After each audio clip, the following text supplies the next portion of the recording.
तो देखो क्वेश्चन ये है, एक इंक्लाइन प्लेन है, इंक्लाइन प्लेन के ऊपर एक ब्लॉक रखा है मास m का।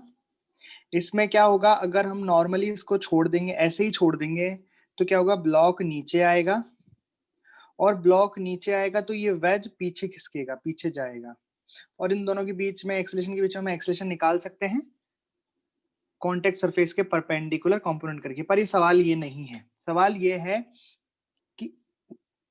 कि इंक्लाइन प्लेन को कितने एक्सेलरेशन से मैं चलाऊं, इंक्लाइन प्लेन को आगे की तरफ कितने एक्सेलरेशन से चलाऊं कि ये ब्लॉक अपनी जगह पे ही रहे, ये ब्लॉक अपनी जगह पे रहे, मतलब ये इंक्लाइन के रिस्पेक्ट में फिसले ना, नीचे ना आए, ये अपनी जगह पे यहीं रहे, दोनों साथ साथ मूव करें।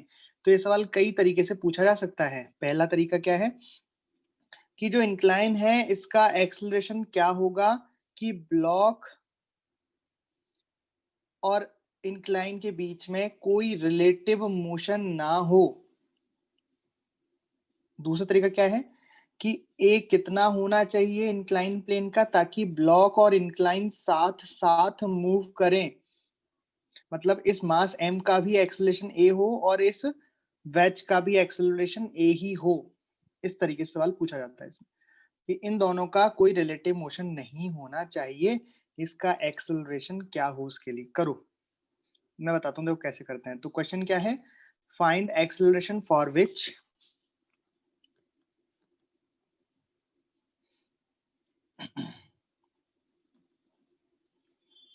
block and wedge या block and inclined plane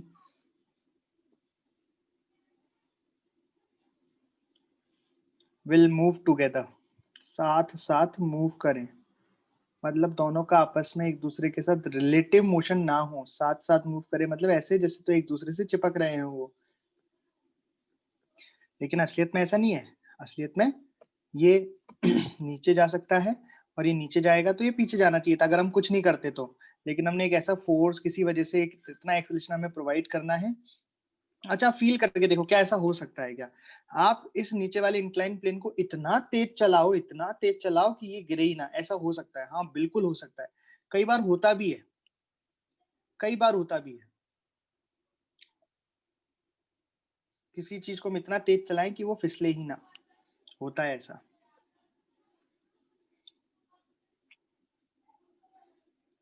कि भाई वैसे अगर रखी रहती है इंक्लाइन प्लेन, चलता नहीं तो ये तो फिसल जाता नीचे, लेकिन इंक्लाइन प्लेन को इतना तेज चलाना है कि ये फिसले ही ना। अब देखो करेंगे कैसे इसको, करेंगे कैसे, तो हमें यहाँ पता है कि इंक्लाइन प्लेन चल रहा है एक्सेलरेशन ए से आगे की तरफ, यही तो निकालना भी है। ठीक है, तो दो तरीके इसको करने के हो सकते हैं। एक तरीका हो सकता है ग्राउंड फ्रेम से, लेकिन वो बहुत लंबा जाएगा। हम इसको करेंगे, हम इसको करेंगे इसी के फ्रेम से, मतलब एक आदमी, एक ऑब्जर्वर को हम बिठा देंगे इंक्लाइन प्लेन पर, एक ऑब्जर्वर को हम बिठा देंगे, ये स्मूथ है ना, ये मिटा दे रहा हूँ। एक ऑब्जर्वर को हमने इंक्लाइन प्लेन पर ही बैठा दिया, ठीक है,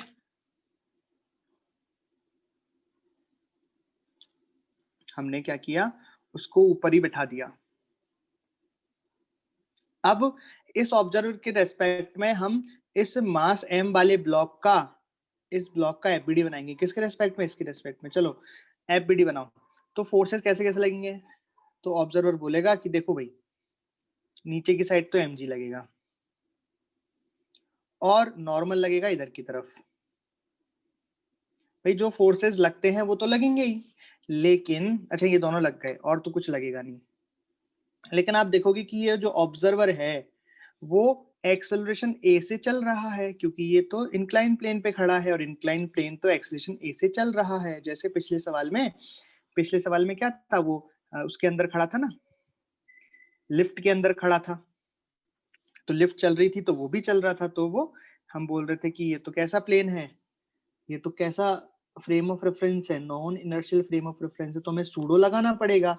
तो इस ब्लॉक पर भी सूडो लगेगा। सूडो आप जानते हो किधर लगता है, ऑब्जर्वर की डायरेक्शन के अपोजिट में लगता है। तो ऑब्जर्वर आगे जा रहा है तो सूडो किधर लगेगा, ब्लॉक पे पीछे लगेगा। कितना लगेगा, m इंटू ए लगेगा, ठीक है। और कंडीशन क्या है, दोनों साथ में चलनी चाहिए, तो ये ऑब्जर्वर है, उसको इसका एक्सेलरेशन कितना दिखेगा बॉक्स का? 0 एक्सेलरेशन दिखेगा। मतलब ब्लॉक किस में दिखेगा? इक्विलिब्रियम में दिखेगा। बस हो गया, सवाल बन गया एफबीडी। सारे फोर्सेस लगा दिए, जितना एक्सेलरेशन दिखेगा वो लगा दिया। अब कोई चीज इक्विलिब्रियम में है तो क्या करते हैं? फोर्स बैलेंस करते हैं। तो यहाँ पे भी हम क्या करेंगे? फोर्स बैलेंस करेंगे। और फोर्स बैलेंस करने के लिए हमें क्या करना पड़ेगा? कंपोनेंट करना पड़ेगा। तो कंपोनेंट करेंगे। तो एम जी के दो, अच्छा ये एंगल थीटा है ना, दे रखा है, ये वाला एंगल थीटा है, इंक्लाइन प्लेन।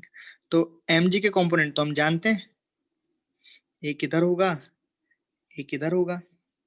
तो ये वाला कंपोनेंट हो गया एम जी साइन थीटा, और ये वाला कंपोनेंट हो गया एम जी कॉस थीटा। तो एम जी के कंपोनेंट कर लिए इधर उधर, नॉर्मल तो ऑलरेडी ऐसा है, बस एम ए के कंपोनेंट और करने। तो एम ए के भी कंपोनेंट कर देते हैं, इससे कर देते हैं। तो एम ए का एक कंपोनेंट तो इधर होगा और एक कंपोनेंट होगा ऐसे, इस तरीके से। थीटा देखो, तो ये वाली लाइन इसके पैरेलल है, ये वाली लाइन इसके पैरेलल है। तो यहाँ पे एंगल थीटा है, तो यहाँ पे भी एंगल थीटा होगा। देख लो भाई, थीटा होगा। समझ में आ गया? संगत कोण करस्पॉन्डिंग एंगल थीटा, ये थीटा हो गया।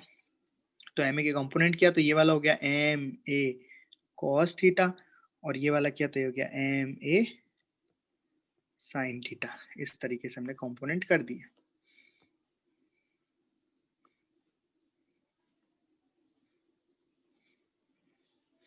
बस अब कंपोनेंट कर दिए, तो जिनके कंपोनेंट कर दिया वो फोर्स तो अब किसी काम के रहे नहीं, बाकी फोर्स बैलेंस करा दो। तो जब हमने इस डायरेक्शन में देखा तो कौन कौन से फोर्स लग रहे हैं? तो इस ब्लॉक को जो पीछे खींच रहा है वो तो है एम ए कॉस थीटा, और इस ब्लॉक को जो आगे खींच रहा है वो है एम जी साइन थीटा। तो दोनों बराबर होने चाहिए, तो कर दिया बराबर। तो कितना आ जाएगा? एम जी कॉस थीटा बराबर एम जी साइन थीटा। यहाँ से एम गया, सॉरी,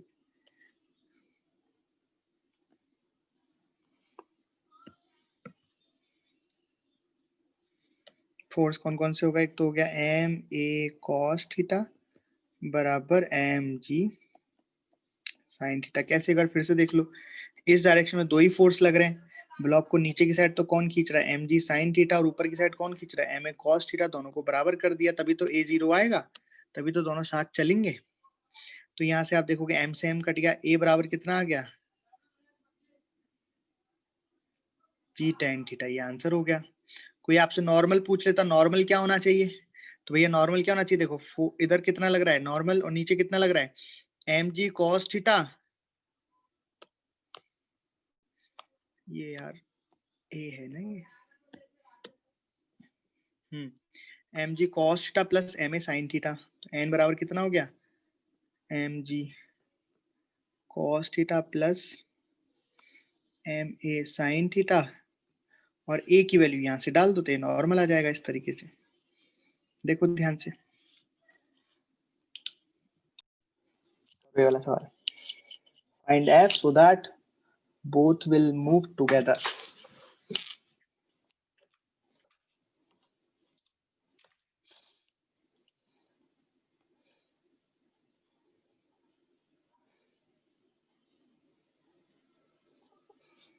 करो। तो आपको पता है दोनों साथ में चलें उसके लिए एक्सेलरेशन कितना होना चाहिए? ए बराबर जी टेन थीटा। हम जानते हैं एफ नेट बराबर क्या होता है? एम इंटू ए। अब दोनों साथ में चल रहे हैं, दोनों का एक्सेलरेशन सेम है, इसका मतलब दोनों क्या हो गए? सिस्टम आ गए, दोनों सिस्टम हो गए। ठीक है, अब सिस्टम के लिए लिख रहा हूं मैं, तो क्या लिखूंगा? एफ बराबर एम ए, वही लिखूंगा। तो एफ हो गया, एफ मास कितना हो गया? m1 प्लस m2 इंटू ए कितना हो गया? जी टेन थीटा। फोर्स ये आ गया simple, m1 plus m2 g tan theta, m1 plus m2 g tan theta. F बराबर ma होता है ना, तो अगर इस पूरे सिस्टम को इतने एक्सेलरेशन से चलाना है तो कितना फोर्स लगाना पड़ेगा? यही तो सवाल था। कि इस पूरे सिस्टम को इतने एक्सेलरेशन से चलाना है तो कितना फोर्स लगाना पड़ेगा, एफ नेट बराबर है, मैं खत्म। क्वेश्चन करो ये वाला, दिख रहा है, दिख ही रहा होगा, पढ़ो और करो, देखते कौन कौन सही आंसर बताता है। तो क्वेश्चन पढ़ते हैं पहले। क्वेश्चन क्या कह रहा है, एक घर्षण रहित मतलब फ्रिक्शनलेस इंक्लाइन प्लेन जिसका इंक्लाइन एंगल थीटा है और लंबाई एल है, एक नीचे की ओर त्वरित लिफ्ट के अंदर रखा गया है। यदि त्वरण ए जो है जी से छोटा है तो एक ब्लॉक तल के ठीक ऊपर से विराम अवस्था से नीचे की ओर फिसलाया जाता है। ब्लॉक द्वारा ब्लॉक तल पर नीचे पहुंचने में समय लेगा। ब्लॉक तल पर पहुंचने में समय लेगा। तो इसका पहले मैं डायग्राम बनाता हूँ कि एक लिफ्ट है इस तरीके से और लिफ्ट के अंदर एक इंक्लाइन प्लेन रखा हुआ है इस तरीके से। इंक्लाइन प्लेन का एंगल है थीटा और इसकी जो लेंथ है, ये लेंथ दे रखी है एल। कौन सी लेंथ, ये वाली लेंथ। और ऊपर से एक ब्लॉक है मास एम का इस तरीके से, ये यहां से छोड़ा गया है। तो मेरे को ये बात बताओ कि अगर ये लिफ्ट नहीं चल रही होती तो क्या आप इस सवाल को कर लेते क्या? अगर लिफ्ट नहीं चल रही होती है, लिफ्ट रुकी हुई होती, तो ऐसे सवाल तो किए हमने बहुत सारे। कितना टाइम लगेगा ब्लॉक को जमीन पे आने पे, नीचे तल में आने में। बताओ चलो, अगर लिफ्ट नहीं चल रही है, इस एम मास के ब्लॉक को यहां से इस पॉइंट तक आने में, नीचे तक आने में कितना समय लगेगा? देखते ये आंसर कौन बताया था। इसमें लिफ्ट नहीं चल रही है। अगर आप ये भी नहीं बता पाए तो फिर मैं सवाल ही नहीं कराऊंगा ये वाला, कोई मतलब नहीं है ना। जब लिफ्ट चल ही नहीं रही है तभी नहीं कर पाओ तो फिर लिफ्ट चल रही हो तो फिर कैसे करोगे, है ना। चलो, तो लिफ्ट नहीं चल रही है, ध्यान से सुने, लिफ्ट नहीं चल रही है तो इस ब्लॉक को इस पॉइंट तक आने में कितना समय लगेगा, ब्लॉक को नीचे तक आने में कितना समय लगेगा। लिफ्ट नहीं चल रही है, ये सिंपल बस ऐसे खड़ा हुआ है ब्लॉक, बस। चलो करिए। तो पहले तो मैं ये करके दिखाऊं कि लिफ्ट नहीं चल रही है, क्योंकि मैं वही करके दिखाऊंगा, उसके बाद वाला नहीं करके दिखाऊंगा। तो लिफ्ट नहीं चल रही होगी तो कैसे चलेगा, कितने टाइम में नीचे पहुंचेगा? तो ठीक है भाई, कर लेते हैं। तो सबसे पहले हमने देखा इस पे फोर्स लगेगा ऐसे, कितना, एम जी साइन थीटा। तो मैंने बताया था एक्सेलरेशन कितना हो जाएगा इसका इस डायरेक्शन में, जी साइन थीटा। डिस्प्लेसमेंट कितना हो जाएगा इसी डायरेक्शन में, एल। इनिशियल वेलोसिटी कितनी है, 0। टाइम हमें निकालना है तो क्या लगा दें, एस बराबर U T plus half A T square.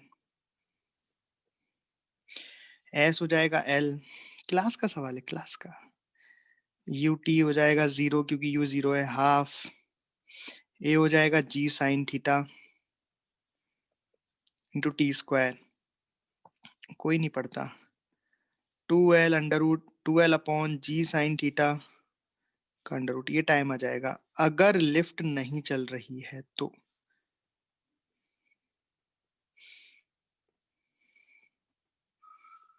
Lift नहीं चल रही है तो उसने बोल रहा है कि जो लिफ्ट है वो नीचे की ओर चल रही है ए से, ठीक है। तो अब मुझे फिर से एफबीडी बनाना पड़ेगा इस मास का। तो एम जी साइन थीटा तो लगेगा ही, जो फोर्स लग रहे हैं वो तो लगेंगे ही। अच्छा, ऑब्जर्वर मैं लिफ्ट के अंदर ही मान लेता हूं, तो अगर मैं ऑब्जर्वर लिफ्ट के अंदर ही मान लूंगा तो सूडो किधर लगा देगा, ये सूडो लगा देगा ऊपर, कितना, एम ए। अब इस एम ए के अगर मैं कंपोनेंट करूंगा तो एम ए के कंपोनेंट कैसे आएंगे, एक तो ऐसे आएगा और एक ऐसे आएगा।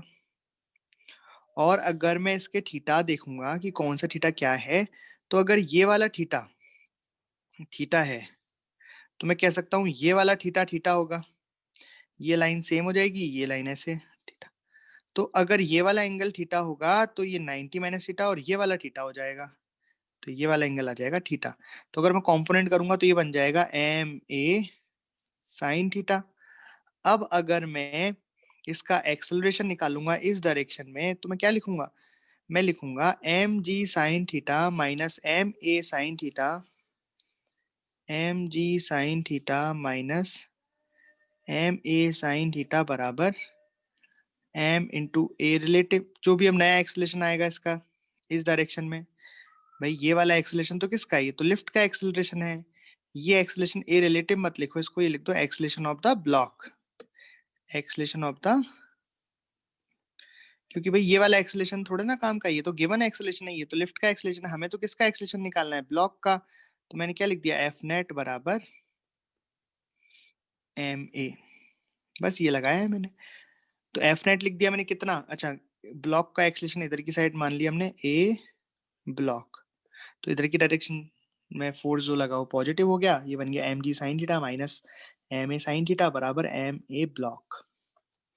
तो ये जो एक्सेलरेशन आ गया ये कितना आ गया, ये आ गया जी sine theta, ji minus a sine theta, ji minus a sine theta बराबर एक्सेलरेशन ऑफ द ब्लॉक। बस अब देखो अंतर कितना है, कुछ भी अंतर नहीं, बस एक्सेलरेशन में अंतर आया, बाकी सारा कार्यक्रम सेम है। तो एक्सेलरेशन यहाँ पे कितना आ गया, acceleration of the block ji minus a sine theta, displacement कितना होगा इसी डायरेक्शन में, एल होगा, यू कितना है 0, टाइम कैसे निकालेंगे, निकाल लेंगे कैसे, एस बराबर UT plus half T square से। तो एस कितना हो जाएगा एल, ये टर्म हो जाएगी 0 प्लस हाफ, ए कितना है g minus a sine theta into t square, तो टी कितना आ गया 2l upon g minus a sine theta का अंडर रूट, इस तरीके से। तो आप देखोगे, इसलिए मैंने आपसे बोला कि आपको पहले ये तो आना चाहिए कि जब एक्सेलरेशन 0 है किसका, लिफ्ट का, लिफ्ट नहीं चल रही है, उस केस में ब्लॉक कितने में आएगा नीचे, कितने समय में आएगा नीचे। जब आपको ये आएगा तभी तो आप ये निकाल पाओगे, क्योंकि इसमें तो सूडो का भी यूज हो रहा है। तो बस सूडो का यूज इतना सा है कि एक्सेलरेशन ऑफ द ब्लॉक अब जी साइन थीटा की जगह जी माइनस ए साइन थीटा हो जाएगा, बस बाकी सब तो सेम ही है इस तरीके से। तो आंसर ऑप्शन कौन सा आ गया, आपका आंसर कौन सा आ गया, डी ऑप्शन आ गया। देखते कौन कौन कर पाता है। अभी लिफ्ट चल नहीं रही है, लिफ्ट नहीं चल रही है तो ये तो नॉर्मल सवाल हो गया, इसमें तो कुछ करना ही नहीं है, नॉर्मल जैसे मैं डायग्राम बनाता ना कि छत है, छत से एक पुली है, पुली से दो मास है, एक मास इधर एक मास इधर, वही सवाल हो गया है जब तक लिफ्ट नहीं चल रही है। तो मैं अभी पहले यही करवा रहा हूँ कि लिफ्ट नहीं चल रही है तो रस्सी में टेंशन बतानी है, बताओ, फिर लिफ्ट चला देंगे अपन, देखते हैं फिर क्या होता है। ठीक है, तो इस तरीके से हमने एफबीडी बना दिया। अब हमें क्या करना है, सिर्फ और सिर्फ इक्वेशन लिखनी है। तो पहले मैं लिखता हूं m1 वाले ब्लॉक के लिए इक्वेशन, तो मैं लिखूंगा m1g माइनस टी बराबर m1a, ये फर्स्ट इक्वेशन आएगी। यहाँ पे तो आपको कंस्टेंट वगैरह भी यूज नहीं करने हैं क्योंकि एक ही रस्सी है तो एक्सेलरेशन सेम ही होगा। फिर दूसरा हो जाएगा t माइनस m2g बराबर m2a। ये मैंने इक्वेशन क्या लगाई है, एफ नेट बराबर एम ए, एफ नेट बराबर एम ए। अब मैं इनको सॉल्व करूंगा, पहले दोनों को जोड़ दूंगा तो उससे मुझे क्या मिल जाएगा, त्वरण मिल जाएगा, एक्सेलरेशन मिल जाएगा, जो कि आएगा m1g minus m2g upon m1 plus m2, ये एक्सेलरेशन आ जाएगा। मैंने क्या किया, दोनों इक्वेशंस को जोड़ दिया तो t से t कट गया, m1g माइनस m2g, और इन दोनों को जोड़ा, m1 प्लस m2 डिनोमिनेटर में आ गया, हर में आ गया, a बराबर आ गया। तो ये एक्सेलरेशन आ गया। लेकिन मैंने टेंशन पूछा है तो आप क्या करोगे, इस एक्सेलरेशन को या तो इसमें रख दोगे या इसमें रख दो, किसी भी एक में रखने से टेंशन आ जाएगा। तो मैं क्या करता हूँ, सेकंड इक्वेशन में a की वैल्यू रख देता हूँ। तो ये बन जाएगा t बराबर m2 इंटू ए प्लस m2 इंटू जी। अब a की जगह हम ये पूरा रख देंगे, बड़ा सा जो फंक्शन है इसकी जगह रख देंगे, तो ये बन जाएगा m2 into m1g minus m2g upon m1 plus m2 plus m2 जी। अब इसको मैं सॉल्व करने के लिए कह रहा था, सही रखा है ना मैंने वैल्यू, m1 जी माइनस m2 जी पर m1 प्लस m2 जी, ठीक है वैल्यू मैंने सही रखी है, ठीक है ये टेंशन आ गई। इसको मैं थोड़ा सा और सॉल्व कर लूंगा, मतलब मैंने पूरे में एलसीएम ले लिया m1 प्लस m2 का, तो यहां तो कितना बचा m2 m1 जी, m2 को अंदर मल्टीप्लाई कर दिया तो m2 m1 जी माइनस m2 का square g plus m1 plus m2 LCM लिया है ना, तो थोड़ा सा इसको इधर खिसका लेता हूँ, जगह कम पड़ेगी इसलिए। तो यहां से आ जाएगा m2